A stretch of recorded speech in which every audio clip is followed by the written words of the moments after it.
Now batting for the Reds, number 44, the shortstop, Ellie Cruz.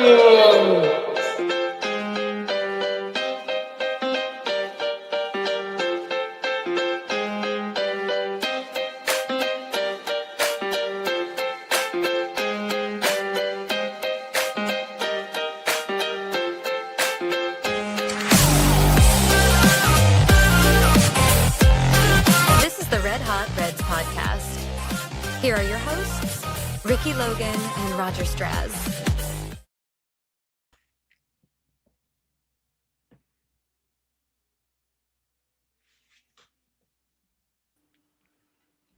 Welcome to the Red Hot Reds podcast. I'm Roger, that's Ricky, and it is Sunday, 8 p.m. We are live, and I'm finally unmuted, so we're good to go, I think, going forward. We got with us a special guest, a good friend of the podcast, Just Baseball writer that covers the Reds, and here to share his takes and his thoughts about the Redlegs in spring training, Mr. Clay Snowden. Welcome to the podcast. Welcome back. Hey, guys. Yeah. How are you doing? Thanks for inviting me back. I appreciate it. Yeah, no problem. Always welcome. We're really excited because I'm back. I'm back in Ohio finally after my little gallivant down in Arizona. So I'm excited to talk Redlegs and I was go ahead. Okay, I don't want to interrupt you, but I saw that you're out there, and I wanted to ask you before we got on the show, just how was it? I know it's your podcast. I don't want to hijack it, but I want you to kind of talk about spring training. I'm dying to know, man. I'm so glad that you got the opportunity to go. Yeah, we can get into this more. I'll try to keep it short now before we launch into the show, into the meat of it, and all the topics of the day. But in a word, awesome. Because I guess also in another word, disorienting. Because it's kind of crazy. We went to the backfields where they practice at the facility at Goodyear and saw the minor league and the major league camp practice, getting their drills in before they have the game at 1 p.m. Mountain Time, 3 p.m. Eastern and whatnot. But being so close to it, I felt like I was missing out on what was happening throughout everywhere else in baseball. Like I have no idea what's going on in the World Baseball Classic. I have no idea what's happening with other teams or whatnot. It was kind of crazy to be like up so close and personal with a lot of these guys. And like Ricky knows, we've made some friends and even some guys in the DSL.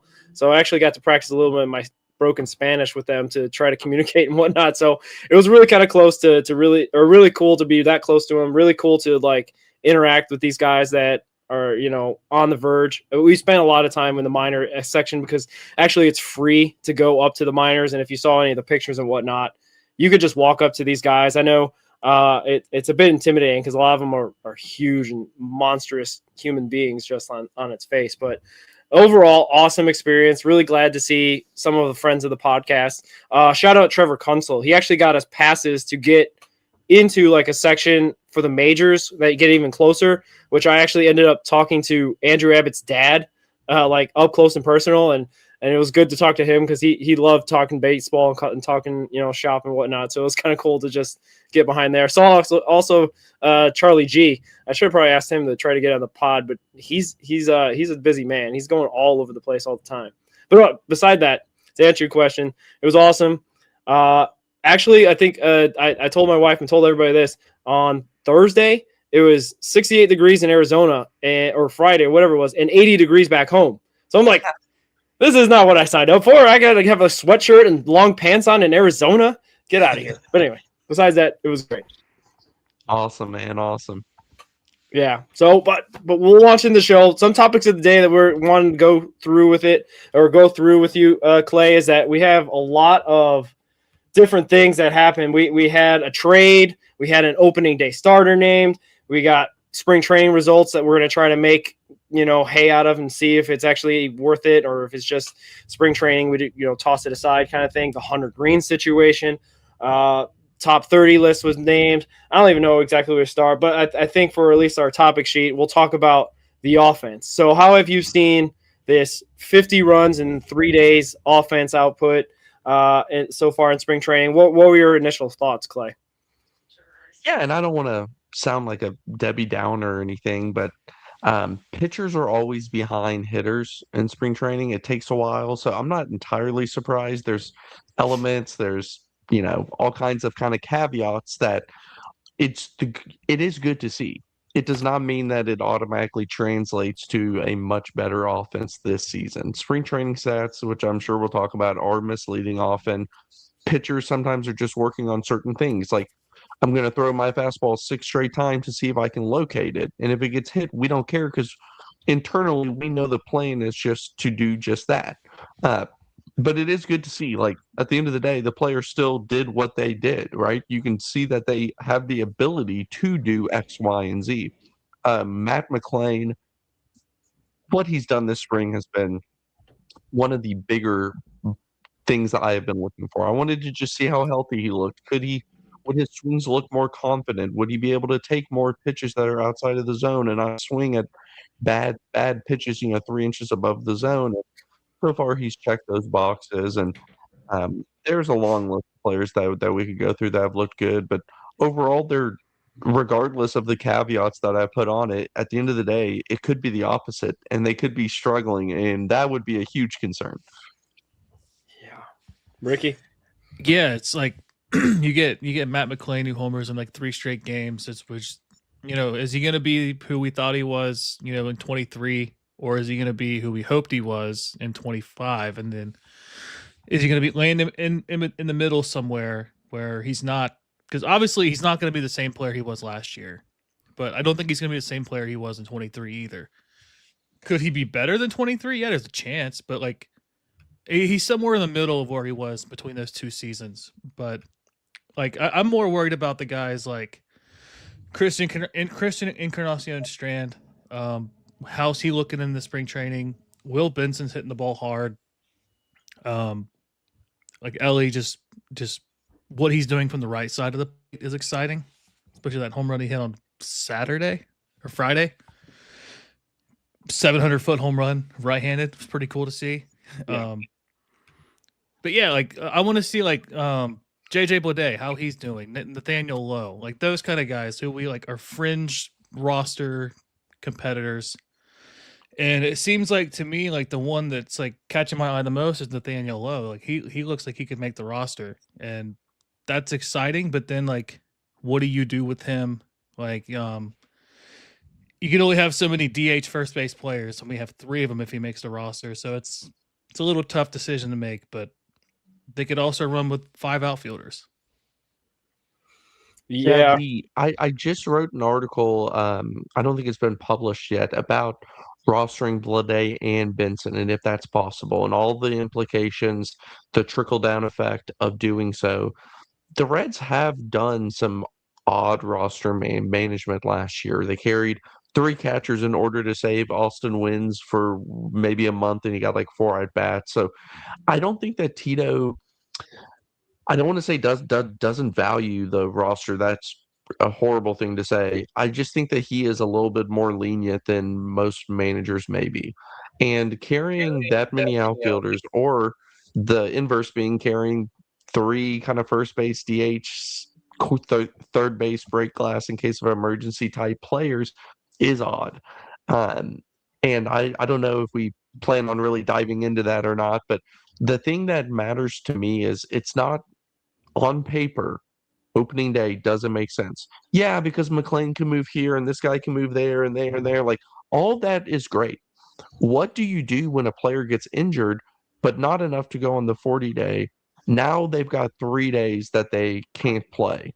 What do you do when you're in game, 102? And it's fine on paper, but in practice, it is so much more difficult. If you pinch hit, like if you have Bleday and Benson, and you pinch hit for Brian Hayes in the 7th inning with Benson. Okay, Benson can't play third. So you're not going to move Marte to third, at least I hope not. So then Benson comes out, then you're burning another player. Okay, now does Lowe come in, or excuse me, now does Steer come in to play first and you move Stewart to third? Like, you're burning 2 players there. Now, if Lowe makes the team, then he could move to first as a pinch hit. So like there's all these trickle down, like in practice, when you really start simulating scenarios in your head over and over, it's much harder to kind of construct the roster than I think that a lot of people are thinking about for just opening day. Yeah, for sure. I guess the one thing that came to mind when you're talking about these roster decisions that are coming down to the last 26 is at least we're not in a situation in 2024 where Bubba Thompson's making the team and we're not really fielding 26 major leaguers. If Nathaniel Lowe is number 27 or the 26 guy, at least we know he's a bona fide major leaguer. And we're not also carrying like last year with Austin Hayes getting hurt right before opening day, kind of carrying a 50% only can hit Spencer Steer. So like we're at least, I think right now, March 8th, 2026, in a spot where we have healthy players competing for the roster positions that hopefully will be making the team better and a solid ball club going into Cincinnati opening day. But like, I don't know, there is a lot of things that can change from here until then. Like obviously, like you said, Austin Hayes got hurt 2 days before opening day and put him on the IL for rolling his ankle or whatever it was. But like there's a lot to be seen.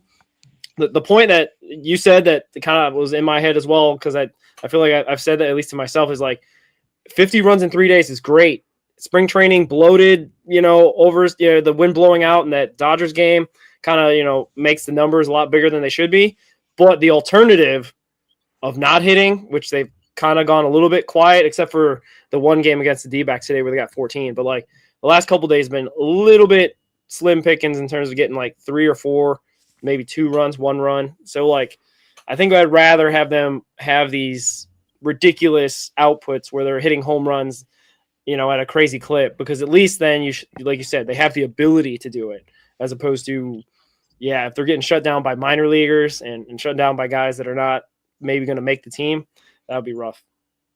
Yeah, it's kind of like one of those deals where it's like LeBron James making his free throws. Like you don't think about it until he starts missing them, and then you start thinking about it. It's the same idea. Like I'm not going to take too much away from the offense playing well, because there's so many factors that are not going to be able to be duplicated when you move it to the regular season.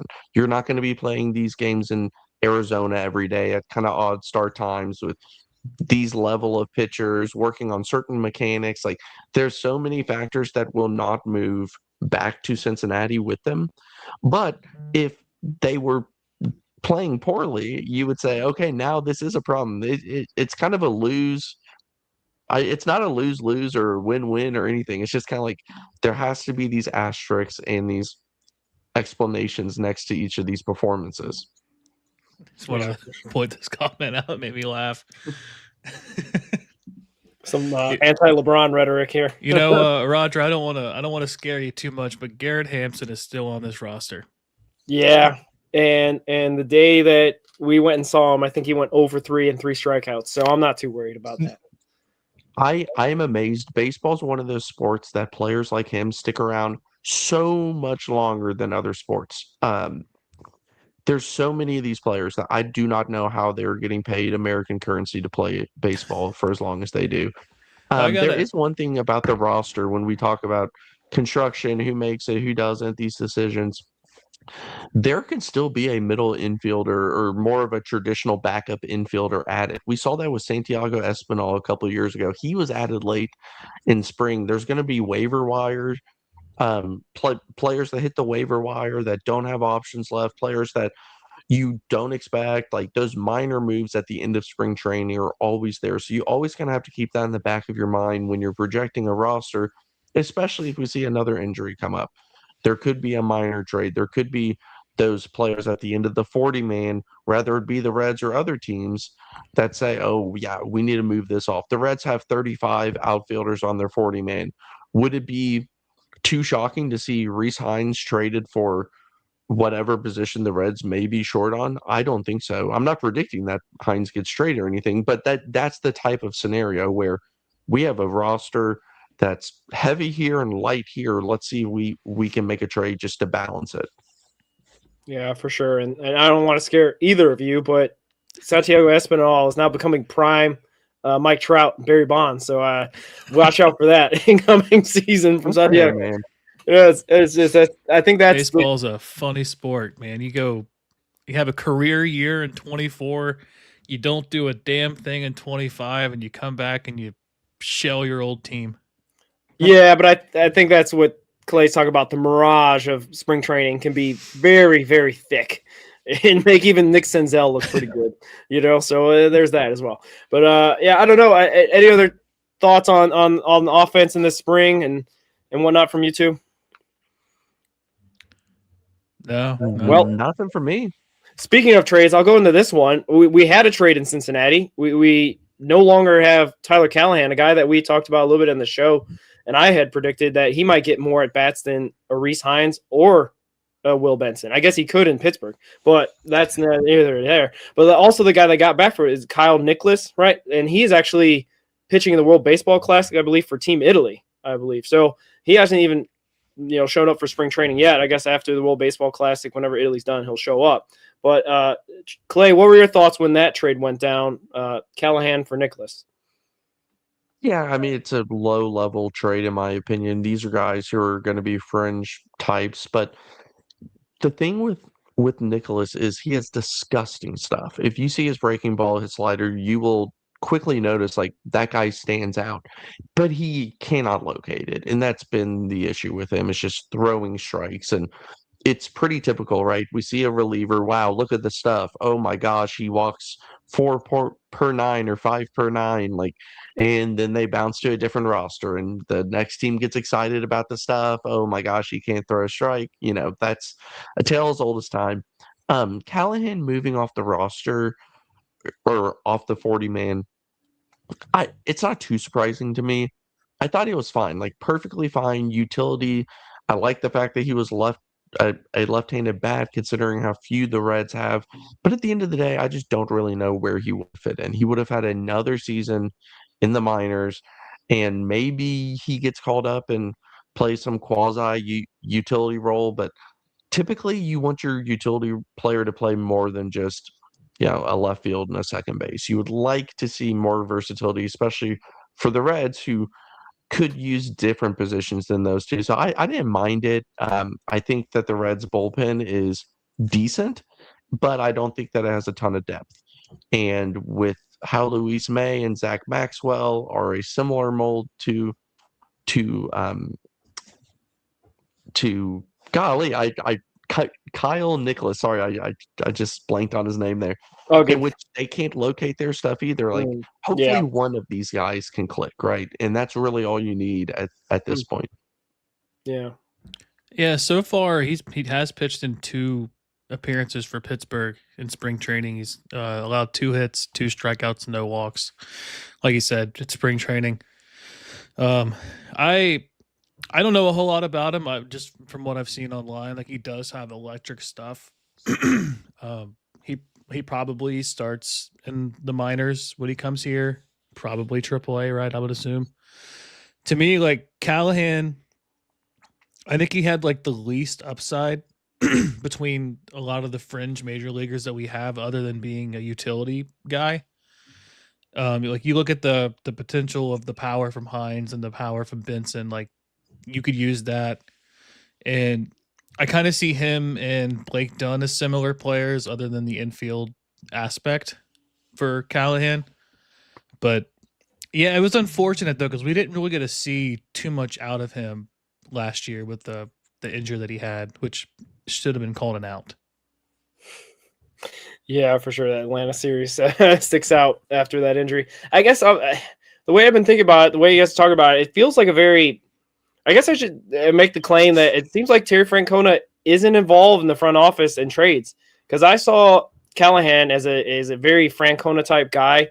Gavin Lux model of that left field, second base, contact hitter, will move the runner over, all the things that Tito seems to preach and Felica seem to preach. And then you're talking about he's got low upside, but I thought they were more of hey, I'd rather know what I have in my guy and trust it, rather than have a Reese Hines who will strike out 40% of the time and maybe hit the occasional home run that gets us the win or gets us competitive in a game or ties it up or whatever. And then the same thing I guess for Nicholas is having a guy like May and Maxwell. I would think the way that Francona runs his bullpen is he doesn't want those guys that he doesn't know what they're going to have that on any given day. Like that's why I think the Pierce Johnson thing, they may have even overpaid. That $6.5 million seemed high from what I could tell at the time, but maybe it's something that they were looking to get. It's someone that's a veteran like Pagan, a veteran, the Pierce Johnson type that you know what you're getting anytime he comes out there and is making an appearance out of the bullpen. I guess I'm just trying to come to grips. Like, what were they looking to get? Just to open up the 40 man, maybe then, like you were saying, get a guy off that, so that way they have more flexibility. I don't know. It seems a very anti-Francona trade. I just think that they're comfortable with what they have at second base for their depth.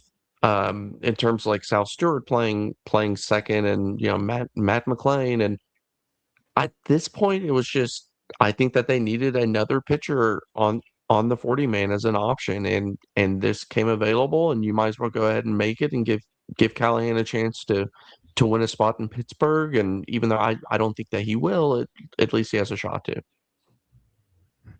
Yeah, that's fair. Yeah, I think Carrick puts in the chat. He thinks that Nicholas is on the 40 man also. It really would just be an even swap. Yeah, he is. And as far as like infield depth, we were talking about earlier, I think an option that you do have towards the end of the season would be promoting Edwin Arroyo if he's still on the team. He would be like your second base, shortstop, infield depth. But you hope not to have to come to that, just because I don't think his bat's major league ready yet, but he is a defensive option, I guess. And yeah, it's like if we have 3 pitchers that have electric stuff but just can't locate it, and it's unfortunate because I think Maxwell and May both have, closer stuff in the future when Pagan's no longer here. And depending on what happens with Santillan in the future, it's like, if they could just get command, like our bullpen could be one of the best bullpens in baseball, in my opinion. Yeah, for sure. And if it's Maxwell's still working out in the big league camp. I know that May got worked or optioned down recently. I can't remember if I saw that or not, but he's been working out in the minor league camp when I was there. So there's that. Maybe they see something in Maxwell at the present moment, and he might make the roster at 26 man and in opening day. I don't know. There's a possibility. I'm not exactly sure what they see, but he's been working out with the big leaguers every single day I was down there. So take that for what it's worth.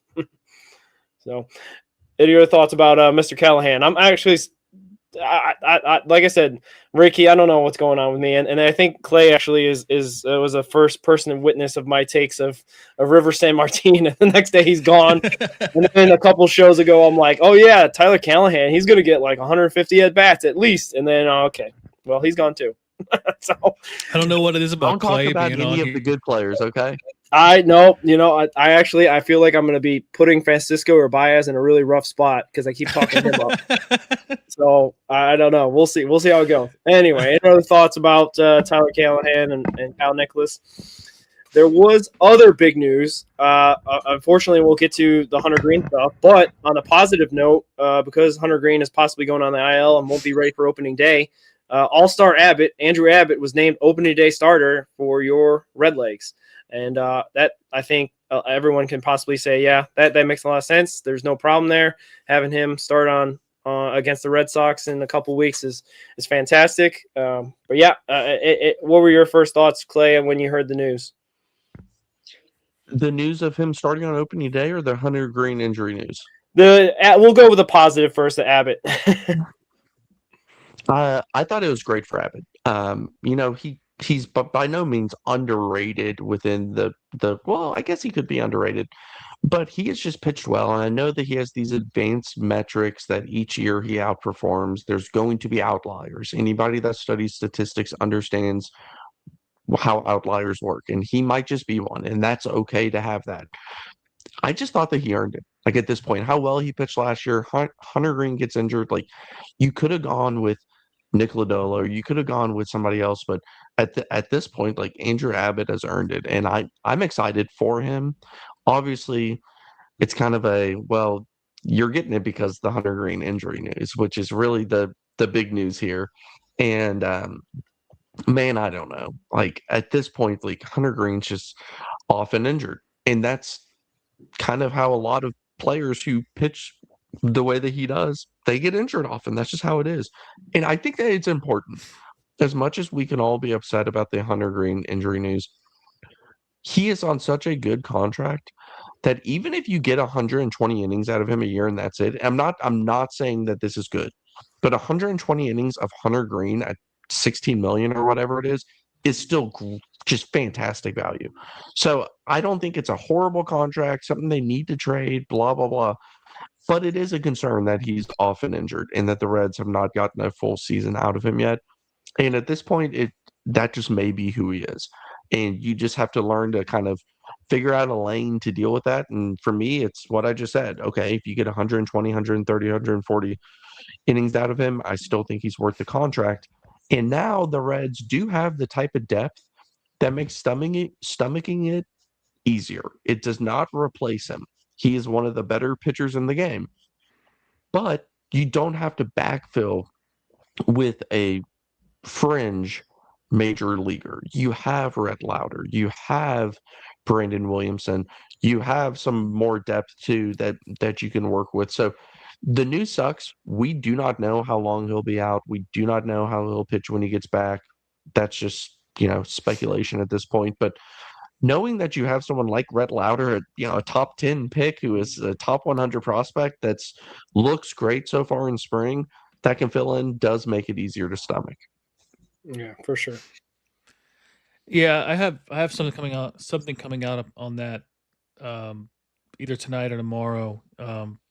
It's unfortunate having to deal with Green's just injury history, I guess. And of course, Mark Sheldon's out there like pumping his fists. It's like, I told you.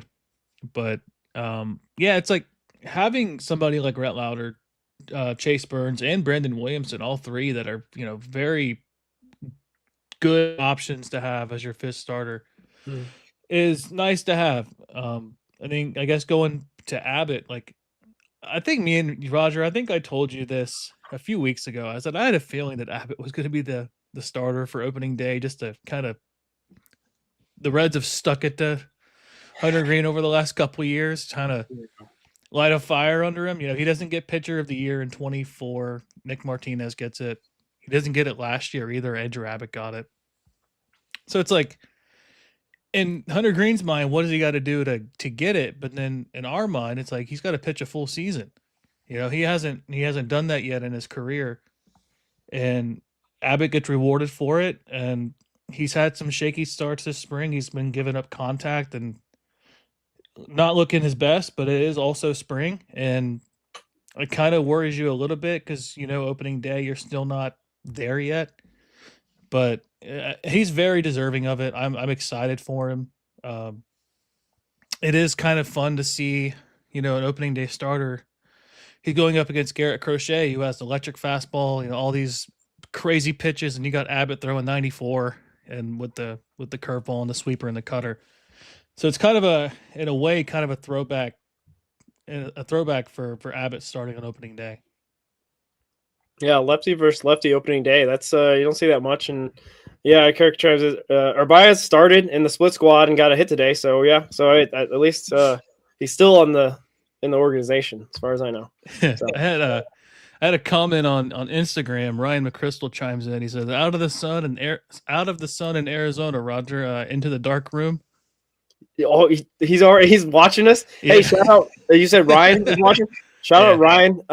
He got a home run today, man, and he definitely earned his spot today. And yeah, we saw him in the inner squads yesterday, and he was working it. He roped one, and I don't know. I don't know if he's listening. I don't want to put him out there too much, but I've been really asking him every single time I see him, like, hey, how's your golf game? So he lights up when you ask about his golf game. So if you want to talk shop with Ryan McChrystal, man, he said I think he did a scramble with Cecilia's his fiance and John Michael Fail, and I think his significant other. So shout out to those guys playing golf out there in Arizona in their free time. So. Yeah, he's a. I'm not just saying this because we talked about him, but he's a very underrated catching prospect in this organization, and I don't think he gets enough credit. Yeah. Well, also shout out to him. He made the spring breakout pool list along with a bunch of other guys that we follow. Trevor Kunsel, Hervin Murillo. I'm losing it already with the guys. Vu. Oh yeah, Cam Vu's going to be there too. So yeah, that should be good. I think our guy Mike Ballantyne, he said he's going to try to watch the spring breakout game that's coming up in what, the 19th or whatnot. I think. So I have the full roster here if you want it. Yeah, sure. Go ahead. Pitchers: Julian Aguilar, Edgar Colon, Jose Franco, Luke Holman, Trevor Kunsel, Sheng-En Lin, David Ludroy, Rhett Lauder, Zach Maxwell, Jose Montero, Mason Morris, JP Ortiz, Chase Petty, Starlin Torres, Davi Villafana, and Aaron Watson are your pitchers. Alfredo Duno, Cade Hunter, Ryan McChrystal, Hervin Murillo are your catchers.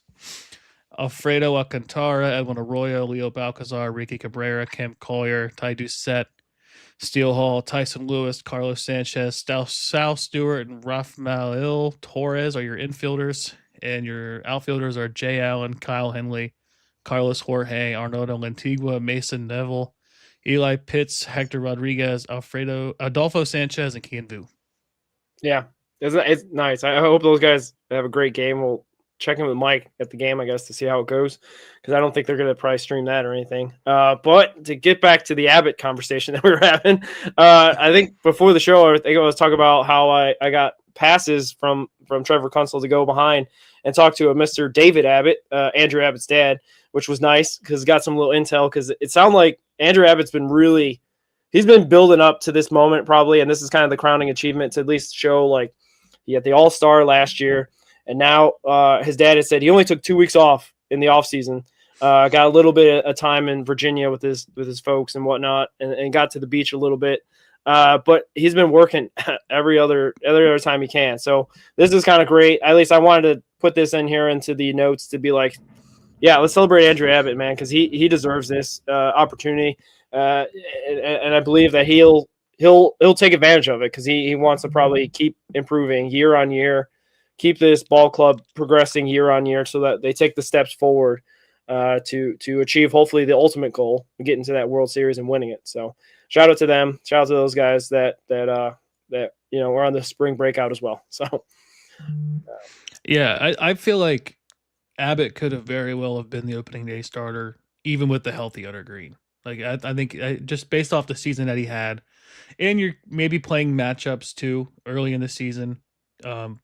Red Sox are a good team, very left-handed orientated lineup. I mean, it's possible he starts anyway, and then eventually you work your way back into Hunter Greene being your number one starter. Yeah, for sure. And yeah, any other thoughts with that Abbott situation, Hunter? Let's get into the Hunter Greene then, because I feel like that is kind of part and parcel, a little yin yang of this conversation we're just having with Abbott. I don't know where to take this conversation first. It's not his fault, obviously, that he's getting injured as much as he is. I believe he probably, just as much as Abbott, takes care of his body 12 months a year, just like a lot of these guys do nowadays. And I don't know exactly what to attribute it to. He's obviously a flamethrower, so maybe that's the situation that really kind of lends to these possible type of injuries. But last year was a groin, right, or somewhere around the lower back and whatnot. So it's not the same thing over and over again with Hunter Greene. But I don't know, Clay. Where do we do with this Hunter Greene situation? Is this just, like you said, is this 120 innings and we should be happy and keep it moving?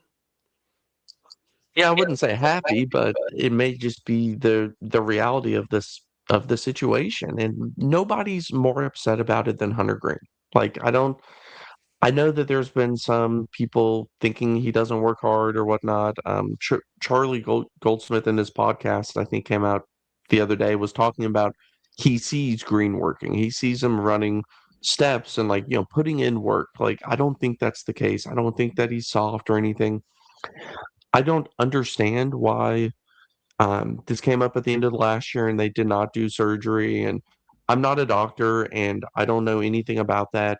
All I know is that it just sucks. Like, you knew that there was an issue at the end of last year. They elected not to do surgery, which I know has happened with other players before. But now we're sitting here with an injury in March. And that's the disturbing part. And we saw, and again, not a doctor, we saw a similar type of injury scenario with Tristan McKenzie of the Guardians. This was 2 years ago, I believe it was. He elected not to get surgery, and it bothered him, and he was all kinds of screwed up. I don't think that's going to be the case with Green. I'm not comparing the two, but I am just saying we've seen this type of scenario go south before. What leads to surgery and what doesn't, I'm not even sure, but man, it just sucks to know that all off season there could have been something potentially done, and for whatever reason they elected not to. And I don't know what it's going to look like. That's the hard part. It's not a video game where he comes off the IL and he's 93 overall rating automatically. We don't know what it's going to look like, and that's the troubling part.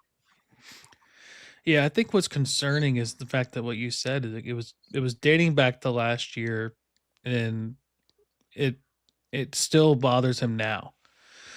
And for somebody who has the injury history that he's had, you would think that you would want to try to address it, and maybe, because I think it kind of took a lot of us off guard when it was announced that he was dealing with it last year, because we all knew about the groin and the back injury that he was dealing with for 2 months almost. And now when you hear the initial report was Hunter Greene's dealing with an elbow injury. It's like, oh great, here we go again. Flamethrower. Hopefully you don't see a second Tommy John surgery and ruin his career potentially. Then you find out it's bone spurs, and it's like, okay, it's a little easier to swallow. But then you see the comparisons with Tristan McKenzie, and he was a very highly touted prospect for Cleveland, and it never really took off the way they had hoped, and then the injury happened, and he just kind of fell off. And you really hope that doesn't happen with Greene. And like you said, we're not a doctor. We're not giving medical advice to anybody out there, but it's unfortunate. And for somebody who has the contract that he has, and it's such a great contract, and I feel like that's part of the reason why we're not seeing any extension talks between Lodolo or anybody else, is because they don't want to have the same contract that Greene got. And it's just unfortunate because, he's your ace. When he goes out, Hunter Greene's the best pitcher in on the team, and rivals Paul Skeens on a good day, and he to have a pitcher that can be a Cy Young caliber pitcher, but just doesn't have the health to make it work, is just unfortunate. And you want to see it happen. You want to see him out there and pitch. Like you said, Goldsmith says that he's putting in the work, and I believe it. He doesn't strike me as a guy who doesn't work hard. It's just unfortunate to have the injury bug that just seems to plague Cincinnati Stars.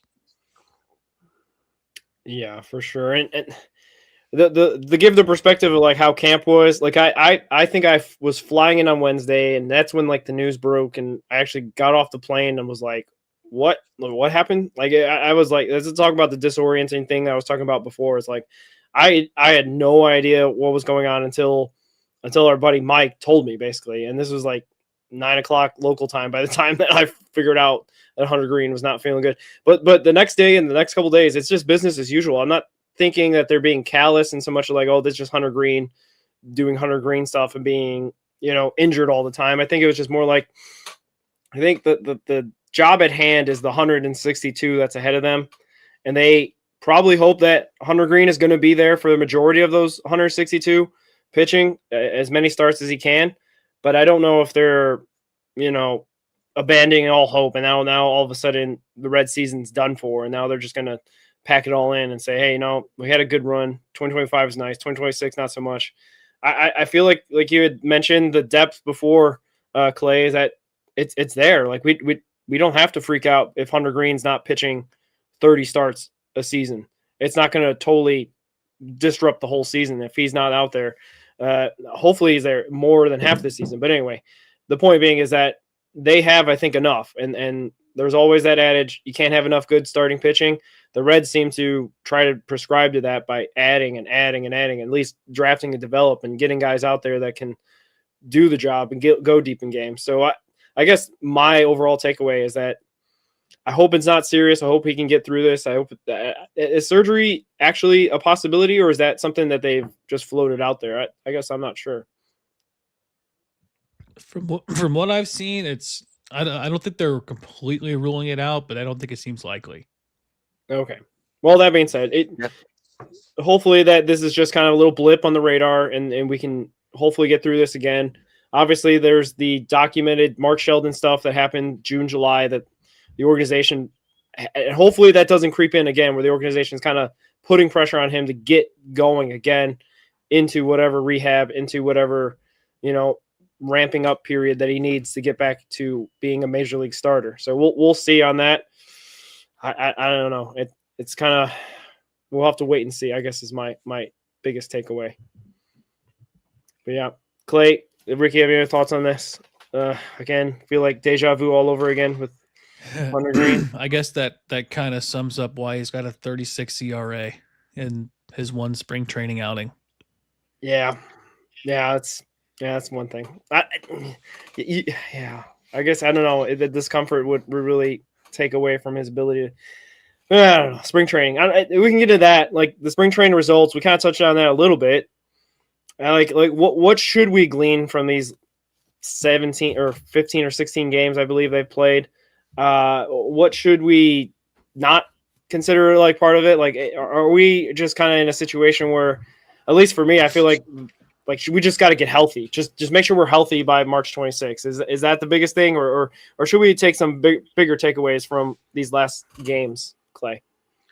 Yeah, to me, it's just seeing how players work. Look, it's not so much the results, but how they get to those results. If you hit a blooper into right field and the 28-year-old career minor leaguer takes a bad route and it falls in for a single and you get an RBI, it's not the same as roping a 111 mile per hour liner up the middle. You know what I mean? Like, there's ways to kind of grade it on a curve. For me, like watching Matt McClain, like I said earlier, just look more comfortable. Hit a ball out to right center on a good swing. Like, it's stuff like that. It's less results. And I know it's going to sound like I'm knocking on him. I'm not. Just the next thing that came to mind was like Will Benson's inside the park home run was kind of like a ground ball, and it went to the corner and it got lost and it was stuck in the corner. Like, it goes down as a home run, right? Like, I'm not taking that away from him, but there's always like scenarios like, how did you get to these results is a lot more important than the results.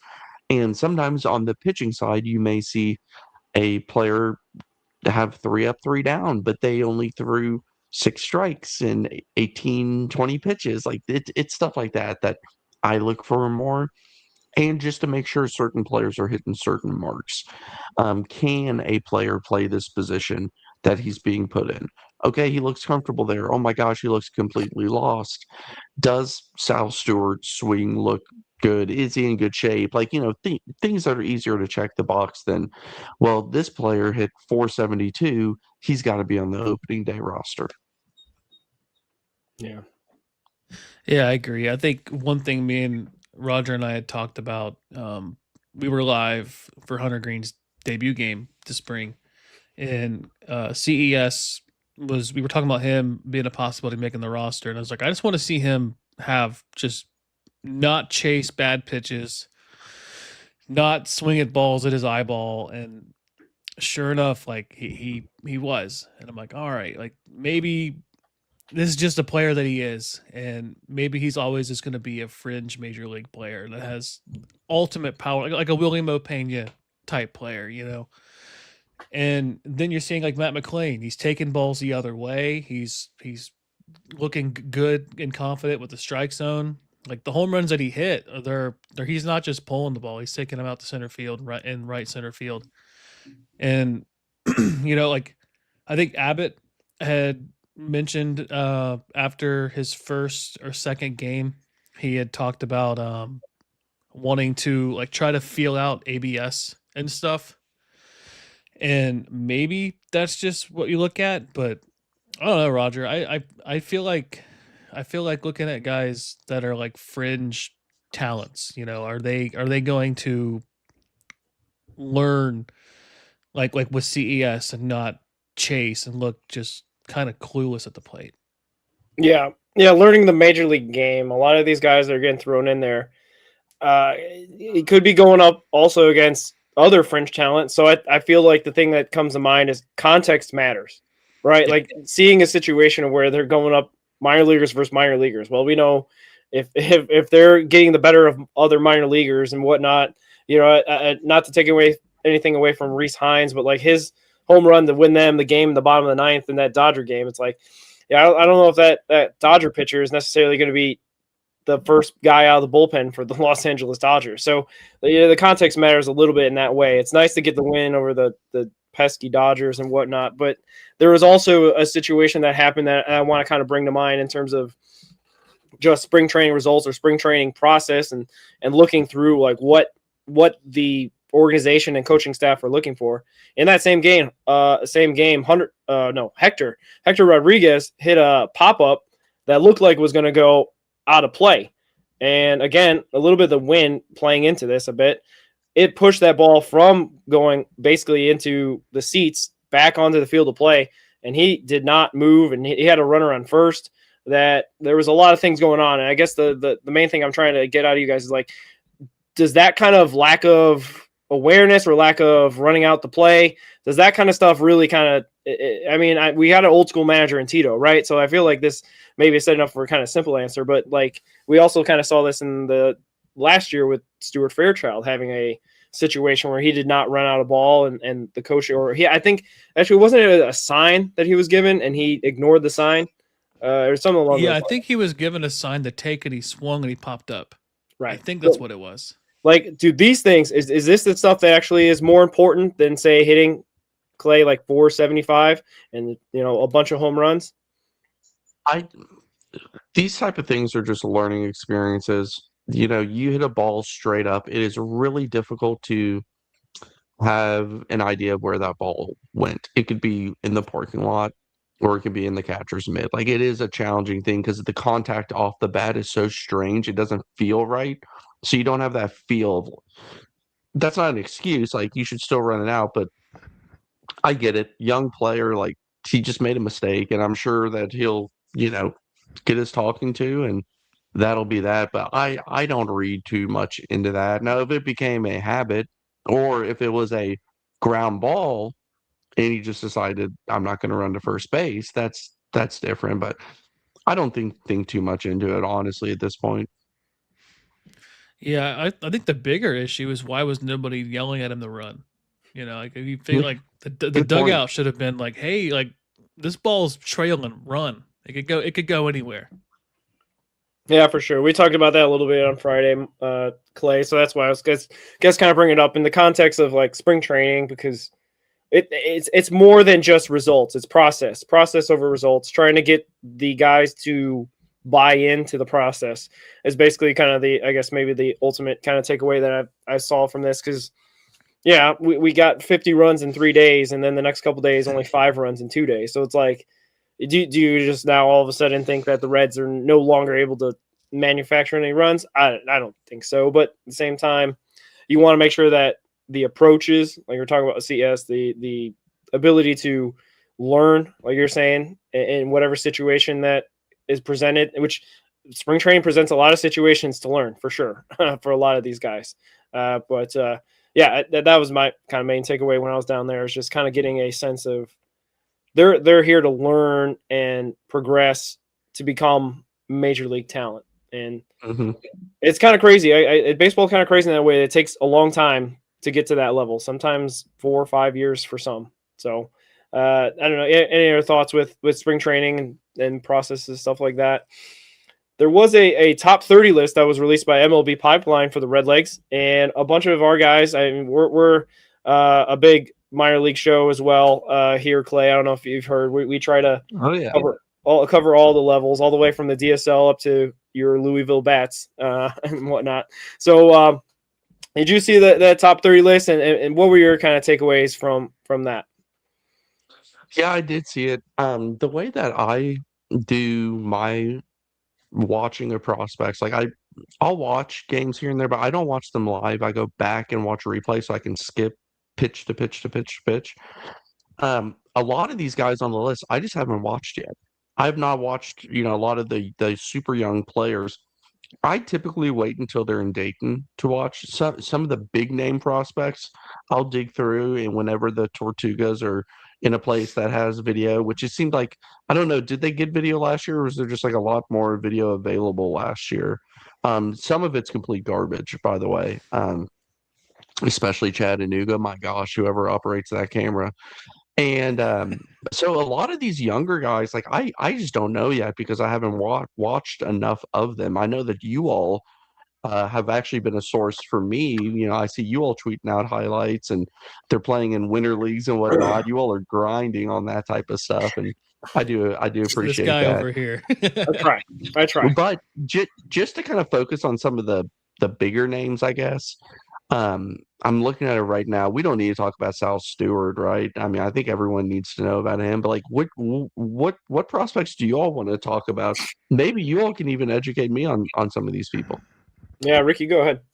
Yeah, well, two of them that I was kind of surprised not on the top 30. Kian Vu for one, the Reds' 9th round pick, I think last year out of Arizona State, Yep. All-American. Self-proclaimed defense first guy, but he has a really good bat. Speedster. And then Pablo Nunez, like DSL guy last year, he set the record for the highest on base percentage in the I guess division's history. Like no one's had a higher on base percentage in Dominican Summer League baseball history except Pablo Nunez. I think it was a 531. I think is what it was. Yeah, It's incredible. he killed it out there. He went to Australia. Him, Hansel Jimenez, and Irvin Murillo, all three, and Pablo was their leadoff hitter, which is kind of crazy to be a team's leadoff hitter when you 19 years old or whatever he is. Mm-hmm. And then I guess you can maybe make the argument for Ryan McChrystal just based off like he's a catcher. He's probably the third most major league ready catcher in the system, other than the major league level players we have. And I don't know, like I guess just you mostly see top 30 prospects being starting pitchers and shortstops is like your top guys, and then you kind of trickle down into certain players. Like Carlos Jorge is still on there as an outfielder. He's at 18. Maybe like like when is he going to start to prove it? Yeah, he's tough because he's a good defender and he has a lot of speed, but I just don't see the bat. He's a small guy. He doesn't have to hit for power, and he's launched some impressive home runs throughout his minor league career, but I don't think that there's enough of a bat there. He makes contact, he'll draw walks. I just struggle to see how it will translate in the long term. One thing about these lists on Pipeline specifically, they tend to overrate recent draftees. Oftentimes, the previous draft, the most recent draft, those players will be much higher, and then you see them adjust after their first year or their move. I think Austin Hendrick, for first round draft pick, what feels like 25 years ago, was like 2 right away, and then he creeps down. And that's something I've noticed with Pipeline is how they overrate kind of recent draftees. And I don't understand that because those are the players you have the longest time to adjust to. So, like, if I were to make a list, it would probably be a lot more AAA, AA, high A guys because we have a bigger sample size. We have a longer time to make adjustments. If you have a DSL guy and he's not on the list, well, he has 5 years to make the list. It's fine. It's no big deal. That's kind of how I view these lists. And the numbers, people will say, oh, well, I think, Jorge should be 21 and Holloman should be 18. Well, like after the top 7, a lot of them are pretty interchangeable within the chunks of 5. It's usually pretty small amounts that change them, and it will adjust throughout the year. So to me, it's fun. It's something to track. It's obviously not law, and you really hope you get in a given year. If you go back each year that they do this, which I do this often, it's one of those January things where it's like a Tuesday night in January. I'm like, oh, who are the top 30 Reds prospects in 2012? And if you look through them, if you get 5 players from a list to end up being productive major leaguers, you're pretty excited. So overall, just looking through the list, just a couple of names I might want to touch on. Um, Chase Petty's at 9 now. He has been an interesting prospect that's kind of bounced up and down the list. And I don't know what to make of Chase Petty. I don't think he has a good fastball. And I think that he's somebody who could eventually transition to the bullpen and hope that you find something different out of him. He wears his emotions on his sleeve, to say the least, and I'll just leave that at that. But he's somebody who I don't think I wasn't as high on him when he was higher. And Edwin Arroyo is another player that I was not as high on as everybody else. And he's starting to move down list. Now, I will say that does not mean that I don't think these players can be productive. It's just the players, the people having them in the top 100, for instance, I did not see them as those type of players. Edwin Arroyo, I think, is a really good glove. I do think to an extent, and I may be wrong here, but I think it's gotten a little overrated, like a little too far in one direction of people thinking he's like a platinum glover. I don't know about that, but um, I think he'll probably his best path. If you want to keep him at short, that's fine. But like if Ellie's going to be at short, we don't need to get into how long Ellie will be here or not. But I think he's probably offensively a better profile for second base. I don't think he'll hit for a ton of power. He was coming back off of injury, and shoulder injuries are tough. And um, I think this year's a really pivotal year for Edwin Arroyo. He's really got to show that he can hit. One thing to remember about prospects that come from west to east in the leagues that they play in out there, when you look at his offensive stats from like Seattle and whatnot, and I know that was years ago, but using him as an example is a lot of those minor league parks are at altitude, and it is significantly easier to hit out there. WRC Plus can help a little bit in that, but I don't know if it captures it as well in minor league parks. He's still young, switch hitting shortstop with a good glove. Like, you don't give up on those players right away. But he's on the 40 man now. He'll get optioned this year, most likely out of camp, right? That's one. You got 2 more seasons that you can option him. I don't picture him being major league ready, like for a full role this season. Now, he could get called up in an injury capacity. But, you know, when you add these super young players to the 40 man, the clock starts ticking right away. And that's when it's like, you got to prove it. And he's got to prove something, because I don't know what his trade value would look like if they got to the deadline, they needed something, and they saw him and thought, okay, this is somebody we can move. But that's just something to keep in mind. Is the clock is ticking right now, because they added 2 minor league infielders to the 40 man. Yeah, I think what concerned me about that was Balcazar being added, because I don't think I was too worried about him being selected, but you still, like, you don't want to take that chance. And Carrick brings up in the chat here that, you know, he hit 270 last year, or over 270 last year. Like, it's not like he was bad. Yeah, but his power was just gone. Which, could you attribute that to the shoulder injury and then recovering from that? Yeah. Maybe you could. I'd like to see. I know he mentioned trying to get more loft on the ball and trying to hit more balls in the air, which would be key. And I think what's his name? The ESPN guy, Riley. What's his name? The ESPN writer for the prospect. McDaniel. Riley McDaniel. Yes, he had Hector Rodriguez as the Reds' first prospect to be called up this year.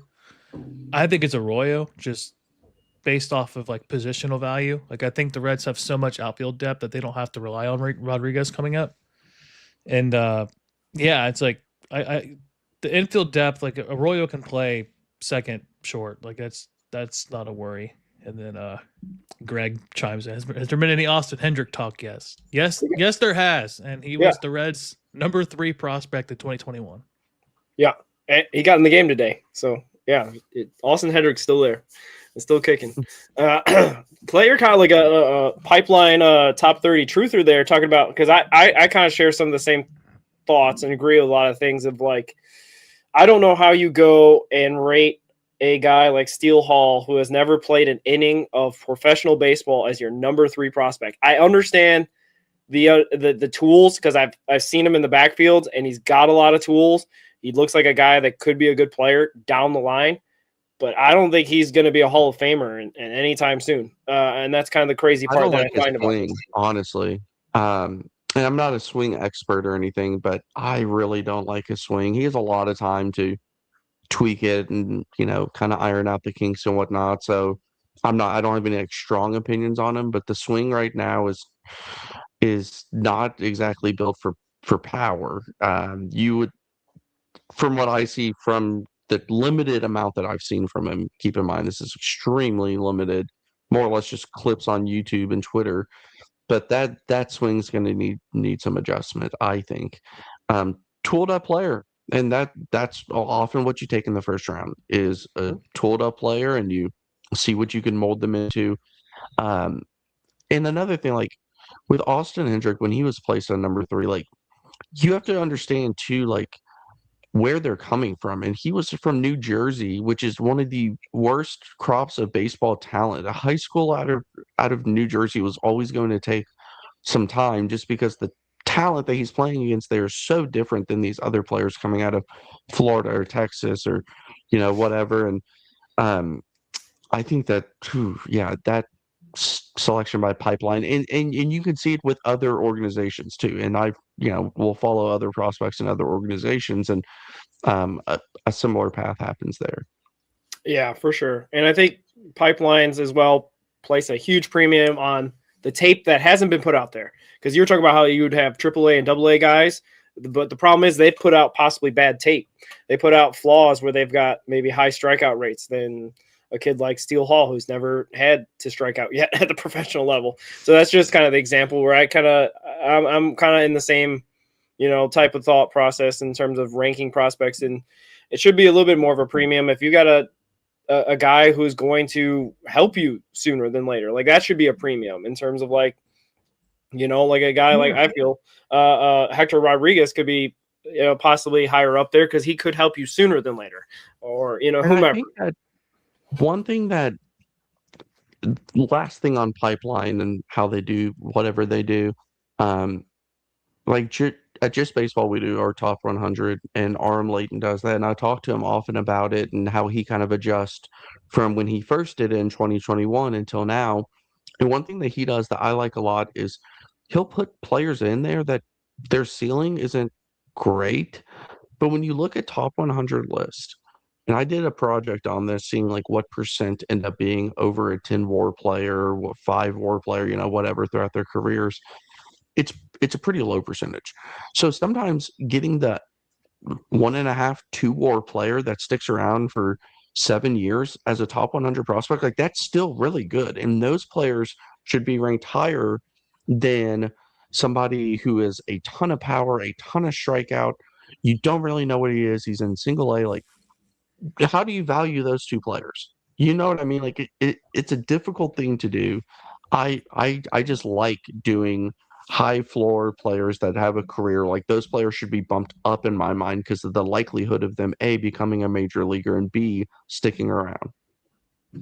Yeah, for sure. And I guess one guy that I would say that you should keep an eye on, because I think you asked that question a little bit a while ago, is I'm really big on like the Kianvu and the Mason Nevilles that were drafted last year. I believe both of them 4th round pick, I believe, Mason Neville, and Kianvu 9th round. But they are outfielders, and I know that you've come on the show and put on tape, Clay, that you're not necessarily high on our minor league outfield depth. But I think those guys who are in, I think, Daytona at the moment, maybe in Dayton next year or this year in 2026, I think they could be a part of what I like to call the class of 2027, which is at the head of that is probably Alfredo Gino.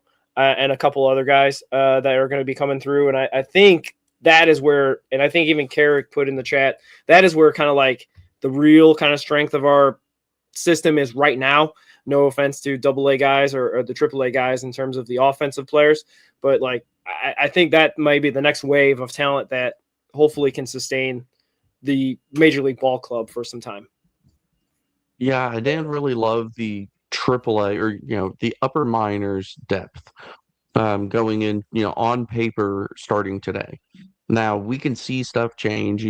Somebody has a swing change out of nowhere and they look like a different player, or this guy looks totally different and whatnot. And but in terms of player gets hurt, who comes up, like I like Reese Hines just fine and Blake Dunn and those guys. I was talking more about, like you were saying, the next wave, but those lower minors guys have a lot of intrigue. But the issue is, and why I don't watch too much of the lower minors, besides just really specific players, is because when you get to double A, you start to see a different type of spin, a higher level of pitcher. Double A baseball is like pretty good. Like you have to be a legitimate arm to get to double A.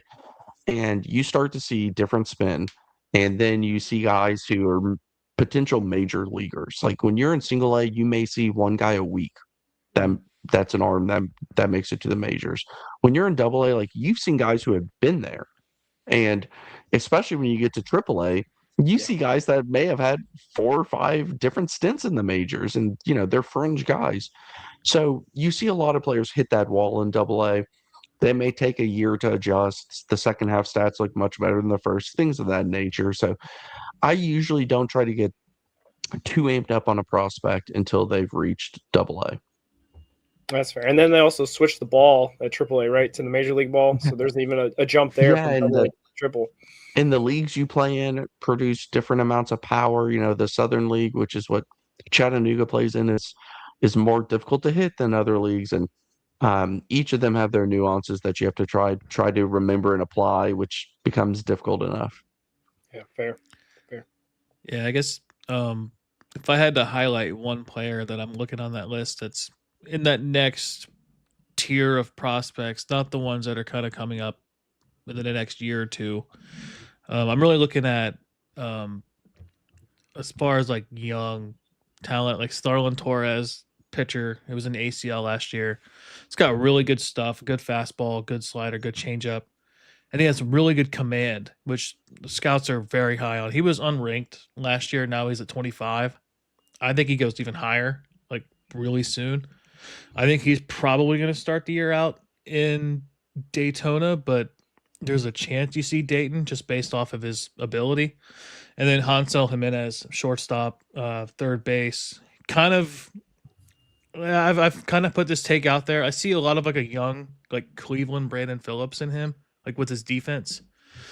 Not specifically known for having a great bat, but he probably doesn't stick it short. He probably moves to second base or third base. He's kind of a taller kid too. He's 6'1", so I could see a corner infield spot like third base being a spot. But those two are, at least on pipeline, are rated for 2029, which that could happen sooner, but who knows. And one thing about, if you've ever seen video from like the DSL, I completely throw out walk rates. I could not care less how much a player walks. And and I know we were talking about on base percentage with, I think it was Lopez earlier. That's good, but if you watch the DSL, like you see some horrible pitching. Horrible. Not even close, not competitive pitches. So for me, that if you don't have a good walk rate, it's kind of like we we're saying with spring training. If it's bad offense, worrisome. If it's great, asterisk. Like if you have a bad walk rate in the DSL, that's concerning, because everyone should have a good walk rate if you see how wild some of these pitchers are. And that's why, you have to grade it all on the curve. DSL stats look totally different than even low A. Dayton players are going to look great when they're in the DSL. They get to Dayton and it's just a different game, especially as you get further up in the minors. So I always take the DSL and all those type of rookie league stats with a grain of salt. There's certain things you can take away, exit velocities you may see, but I don't have enough video to really have much of an opinion on many of those players. Yeah, so Torres, his rookie season, so I guess was first full season in 24. He pitched in the DSL. He pitched one season in the DSL too. He played in 13 games with the DSL Reds. He played in one game with the DSL Rojas. 54 in the third innings. He had 49 strikeouts and 13 walks, a 1.78 that's batting strong. average against him, and he had a 1.49 ERA. Yeah, So strong. he's one I think he can really start to climb. He's a little bit undersized, but he's also I think 19, maybe 20. Could grow, who knows? Ellie was kind of a late grower too, so just based off of his stuff though, he's got great command of his pitches. Yeah, that's great. And yeah, like I said, like we pointed out, it's kind of a temporary thing. It doesn't necessarily predict the future entirely because unfortunately for Ricky's Austin Hendrick, he's not on the top 30 anymore. So yeah, you could go back if you go back in time. Like I like to go back and look at the previous top fives to see where they're at now. And in 2021, you had Nick Lodolo, Hunter Greene, Austin Hendrick, Tyler Stevenson, and Jonathan India as your top five. And then you go to 2020, you had Nick Lodolo, Hunter Greene, Tyler Stevenson, Jonathan India, Jose Barrero. And then 2022, Brandon Williamson was the top five, Matt McClain at 4, Ellie at 3, Lodolo 2, Hunter Greene at 1. And then most notably, 2023's class was really good. You had Ellie at 1, Marte at 2, Edwin Arroyo at 3, Cam Collier at 4, Spencer Steer at 5, and then Matt McClain 6, CES 7, Chase Petty 8, Sal Stewart 9, Brandon Williamson 10, Andrew Abbott 11. I mean, it just goes on and on and on. And there's Carlos Jorge still there at 16, Reese Hines at 18, Leo Balcazar at 24, Alfredo Duno at 25, Hector Rodriguez at 27. So there's some talent that there seemed to be like a flip that switched around 2021 where they started, I guess, maybe getting better at scouting, and a lot of the more prospects are sticking around, and they're not really trading as many prospects either. It could be. Yeah. Any other thoughts you guys got on this top 30 pipeline list? All right, but have you been watching the World Baseball Classic at all, Clay? I feel like we've got a good handful of guys from the Reds organization. Our guy Edwin Arroyo been talking about. I don't think he has played yet, which is unfortunate. But our guy Eugenio Suarez is done well, and also a big deep dive in our prospects. Rigerte Marite for the Netherlands, or I think he was born in the Curacao. So they got that Curacao Netherlands has been pitching well. So like shout out to him. I don't know exactly if you're familiar with his game, but we are starting to learn more. We're starting to learn more and more about Marite. Our guy Carrick has been talking about him as well, but he's probably way down down the line. You'll start hearing maybe hopefully more about him. But for that, for now, the World Baseball Classic has been going. Have you been taking in any games, Clay? I watched the USA game, and I'm going to start watching more. I just haven't really had the opportunity over this weekend. It was busy, but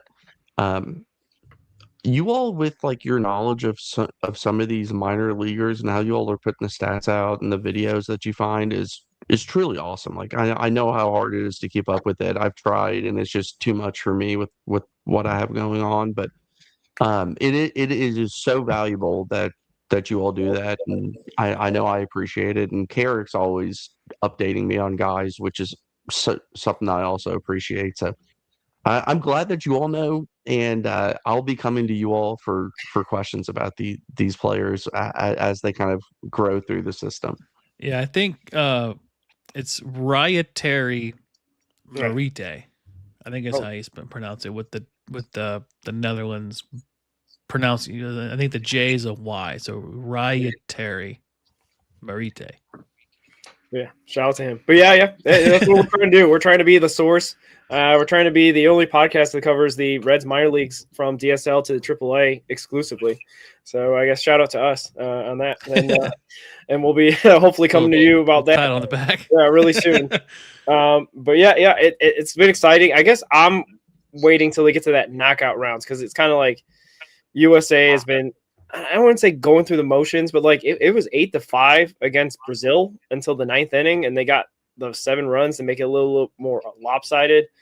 And then they, obviously went and lost, they were down 1-0 to Great Britain after the home run to lead off the game. So I don't know. I guess I'm waiting till the minnows are gone and the big boys are there in the Final Four, and we'll see how it plays out. Yeah, it was awesome to see Suarez just hit an absolute nuke. Yeah, for sure. But you guys got any other thoughts before we wrap this thing up? We really appreciate your time, Clay, talking to us again. I think you're becoming a regular guest on here. We really appreciate that with your insight on the Reds and everything baseball. We appreciate you. Check out his stuff at Just Baseball. He says that he's got to get to work after this, so we won't take up his time too much anymore, so we can get links to it. Are in the description. Yes, check his stuff out at Just Baseball and all that, and we really appreciate it again. And Ricky, if you're ready, we'll sign off with our usual Go Reds. Go Reds.